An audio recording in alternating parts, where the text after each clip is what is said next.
जय हिंद जय भारत। मैं Santosh Kumar BR today news से और इस वक्त मैं विद्या पंचायत में हूँ, जिला रोहतास।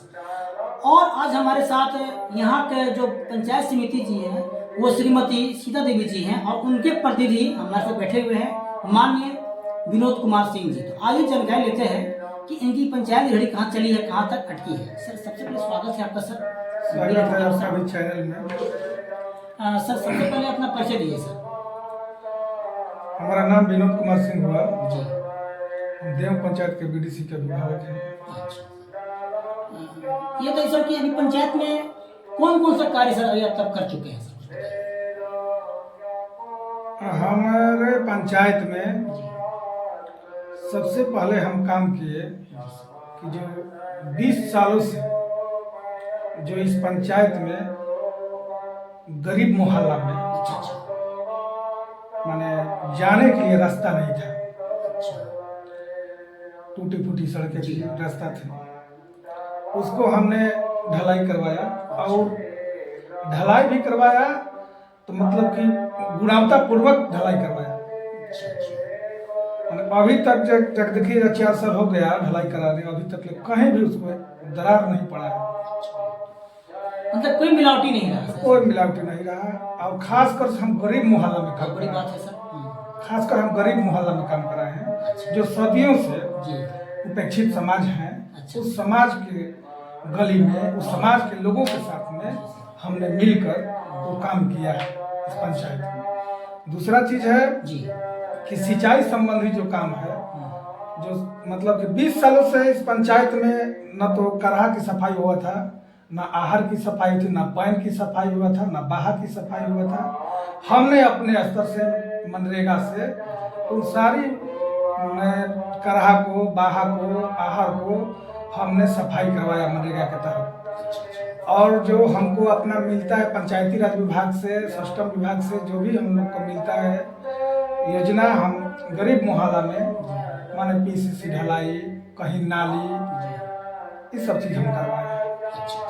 अभी पंचायत में नली गली क्या स्थिति है सर? अभी तो मतलब कि 90% माने इस गांव में और इस पंचायत में जाके घूम के भी देखिएगा तो 90% गली और नाली यहाँ पर बन चुका है। 10% बाकी है, तो हम लोग प्रयास में हैं कि उसको बनाया जाए। अब हम लोग उस दिशा में आगे बढ़ भी रहे हैं। जो स्ट्रीट लाइट लगा है सर पंचायत में, आपका क्या स्थिति है? बहुत कंप्लेंट सुनने में आ रहा है सर। विनोद सर, क्या चीज का स्ट्रीट लाइट जो लगी है सर पंचायत में? स्ट्रीट लाइट जो लगा है जी, हम मुखिया को हम गलती नहीं मानेंगे। इसलिए गलती नहीं मानेंगे कि यह लाइट ब्रेडा कंपनी द्वारा बिहार सरकार के ठेकेदारों को दे दिया गया था। कंपनी है ब्रेडा कंपनी। जी। ब्रेडा कंपनी के लगाया गया है स्ट्रीट लाइट। और यह लाइट मैंने पूरी तरह से वो ठीक ठाक नहीं है। कभी 12 बजे रात में कभी बंद हो जा रहा है, कभी 2 बजे रात में बंद हो जा रहा है, कभी कोई बढ़ता ही नहीं है, टाइमली नहीं है। इसमें घोर अमितता बरती गई है स्ट्रीट लाइट में। हम बिहार सरकार को सीधा उसको हम कहेंगे कि बिहार सरकार ने ये कदम उठाया है तो गलत कदम उठाया। यदि ये मुखिया को दिया होते, चाहे जनप्रतिनिधि को, कोई भी जनप्रतिनिधि को दिया तो वो जिम्मेवार होता है। वो आके गाँव में लोग शिकायत करते तो बनवाते, त्वरित कार्रवाई होती।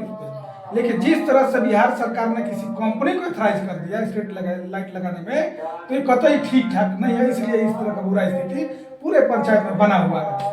सर कंप्लेंट करने पे कोई सुनाई नहीं? अभी तो हमारे 4-5 दिन पहले हमारी पंचायत का भी ब्लॉक से लोग पदाधिकारी लोग आए थे, तो हम लोग इस मांग को उठाए थे कि लाइट में गड़बड़ी है, बहुत गड़बड़ी है लाइट में। तो वो लोग बोले, आश्वासन दिए कि ठीक है आपका कंप्लेंट जाएगा और ठीक होगा। अभी तक लोग कोई आए तो नहीं है।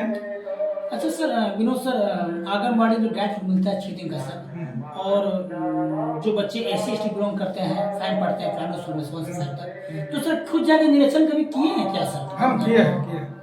पढ़ाई होती है? पढ़ाई होती है। यहाँ पे 4 आंगनबाड़ी केंद्र हैं जी।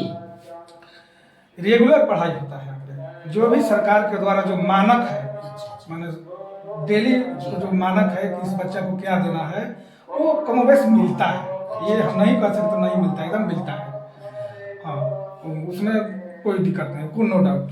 सर विनोद सर, माननीय नीतीश द्वारा जो 411 से किया गया वृद्धा पेंशन, इसमें क्या खुशी की लहर दौड़ रही है पंचायत में सर, कुछ बताइए सर। 400 से 1100 जो पेंशन हुआ है, जी हम तो मांग रहे हैं कि 1500 पेंशन होना चाहिए। जी। हाँ, 1500 पेंशन होना चाहिए। देखिए 1500 में कुछ हद तक ठीक ठाक था, लेकिन तब भी 1000 किए हैं तो पहले से अपेक्षा ठीक है। लेकिन हम लोग मांग करते हैं 1500 होना चाहिए। वृद्धा पेंशन किया जाए, विधवा पेंशन किया जाए। क्योंकि भाई आज की डेट में 1100 उतना ठीक कुछ नहीं है। कुछ नहीं। ये बताइए सर कि आपके नज़र से क्या कमी झलक रहा है पंचायत में जो होना चाहिए सर? हमारे पंचायत में कमी है कि जो सरकार द्वारा जो मनरेगा के तहत जो काम होनी चाहिए वो नहीं हो रहा है। हम लोग को हाथ पांव बांध दिया गया है। जैसे मान लीजिए कि यहाँ पर हाट की जरूरत है, बाजार की जरूरत है, यहाँ पर लड़कों को पढ़ने के लिए यहाँ पे लाइब्रेरी की जरूरत है, यहाँ पे बहुत सारे जमीन है, खेल मैदान की जरूरत है। यहाँ पर इंटर कॉलेज है, जानते हैं, यहाँ पर खेल के मैदान नहीं है। खेल के मैदान के लिए हम लोग यहाँ से लेकर पटना तक हम लोग गए, खेल मंत्रालय में भी गए, खेल विभाग में, वहाँ पर भी गए कि हम लोगों का खेल मैदान बनाया जाए। और तीसरा चीज़ है कि जो हम लोग का जो नया जो बैठ रहा है व्यायाम करने वाला वो पंचायत के द्वारा नहीं किया जा रहा है। और पोखरा, तालाब, घाट, इस सब पर ज़्यादा फोकस करना होता है। कमियाँ थोड़ा है, अच्छा लग रहा है। तो हम लोग चाहेंगे कि आने वाले दिनों में बाजार के सवाल हो या यात्री सेट का सवाल हो, चाहे लड़कों को पढ़ने के लिए लाइब्रेरी का सवाल हो, या खेल मैदान का सवाल हो, या हाट पोखर का सवाल हो, तो इसी सवाल पर हम लोग आगे लेकर बढ़ेंगे। विनोद सर, ऐसा हुआ है आपके साथ कि आप अपने जेब से बजट लगा दिए हो और जनता की सेवा के लिए? अभी तो जान लीजिए कि हम लोग सिर्फ जो अभी काम किए हैं उसका अभी तो बजट भी सरकार के पास नहीं कि हम लोग को बजट मिले आगे काम हम लोग करें। हम लोग को हाथ पांव बांध दिया गया है, पता नहीं कब सरकार के बजट में पैसा आएगा कि हम लोग मिलेगा कि आगे काम हम लोग करें। सही बात है। दूसरा चीज है कि हम लोग अभी इस पंचायत में अभी सबसे बड़ा खेल मैदान के लिए हम लोग जरूरत है। इसलिए कि यहाँ के बच्चों को, हमारे गांव के इस पंचायत में जितने भी लड़कों को जो तैयारी करता है लोग, तो रोड पर लोग दौड़ता है। खेल मैदान हो जाता तो खेल के मैदान में अपना ग्राउंड में अपनी दौड़ लगाता, बीम मारता, जंप करता। तो ये तो यहाँ कमी है। हम खुद को विनोद सर, हमको ये बात जानकारी दीजिए सर कि जिन जो गरीब रेखा से नीचे जो व्यक्ति हैं सर, जिन जो भूमिहीन है, जिसका जर जमीन नहीं, रहने का मकान नहीं, उसके लिए क्या कुछ प्रावधान सर आपको देखते हैं? हाँ, उनके लिए हम लोग लड़ाई लड़ रहे हैं, यहाँ से लेके ब्लॉक तक, ब्लॉक से लेके जिला तक। हमारे ही पंचायत में बगल में कौदानी बीघा गाँव है, वहाँ पर 40 घर भूमिया जाति के लोग हैं।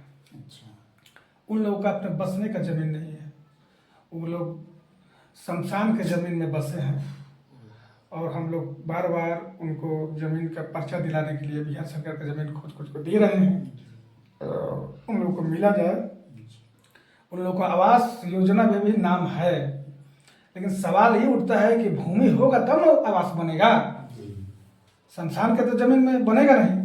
बिहार सरकार का कहीं जमीन है, सरकार अलॉटमेंट उन लोगों को करेगी, पर्चा दाखिल कर, पर्चा देगी, तो उसी जगह पर उन लोगों का आवास बनेगा। हम लोग प्रयास में हैं, मतलब कि 25 लोगों को हम लोग दिलवाए भी हैं और लोगों को आगे दिलवाने के लिए प्रयास जारी है। हम लोग वीडियो साहब से मिले हैं, वीडियो साहब भी आश्वासन दिए हैं कि नहीं, इन लोगों को भूमि आवंटन किया जाएगा। हम इसी में आगे बढ़ रहे हैं। चलिए सर, आज ऐसा छठ का महापर्व है सर, तो मेरे चैनल के माध्यम से कुछ जनता को सर शुभकामना दे दीजिए सर। इस छठ पूजा के अवसर पर हम सारे पंचायत वासियों को हार्दिक बधाई एवं शुभकामना देते हैं कि छठ पूजा में अपनी श्रद्धा और भक्ति के साथ अपना पर्व मनाए। यही कह के अपने पंचायत वासियों को धन्यवाद। चलिए सर, इतना कीमती समय के लिए बात किए सर हमसे, इसलिए बहुत बहुत धन्यवाद आपका सर। ये आप सुने थे विनोद कुमार सिंह जी को, और इन्होंने प्रयास तो जारी रखे हैं और इन्होंने यहाँ तक कह दिया कि खेल मैदान खेल परिषद के लिए बेचारे यहाँ से पटना तक गए और अभी तक इनका कार्य जारी है और कोशिश यही है कि यहाँ खेल मैदान एक बनाया जाएगा इनके पंचायत। हम लोग आपसे बता देना चाहता हूँ कि हम लोग खेल के मैदान के लिए यहाँ के स्थानीय जो विधायक हैं अरुण सिंह, उनसे हम लोग लेटर बना के बजाबता दिए थे। इस खेल के मैदान को विधानसभा में भी सवाल उठाए, विधानसभा में सवाल उठाए कि देव पंचायत में, ग्राम देव में खेल का मैदान अति शीघ्र बनाया जाए। हम लोग का आश्वासन मिला है खेल विभाग के द्वारा। अब देखिए आगे क्या होता है। हम लोग लगे हुए हैं कि यहाँ पर हर संभव कि यहाँ पर खेल का मैदान बन जाए, लेकिन लड़कों का भविष्य उज्जवल हो जाए। तो ये सर कहना है कि पूरी जोरों तौर से लगे हुए हैं विनोद कुमार सिंह जी। अब भविष्य बताएगा कि कब यह खेल बनता है। मैं संतोष कुमार, देव पंचायत, BRTO से। जय हिंद, जय भारत।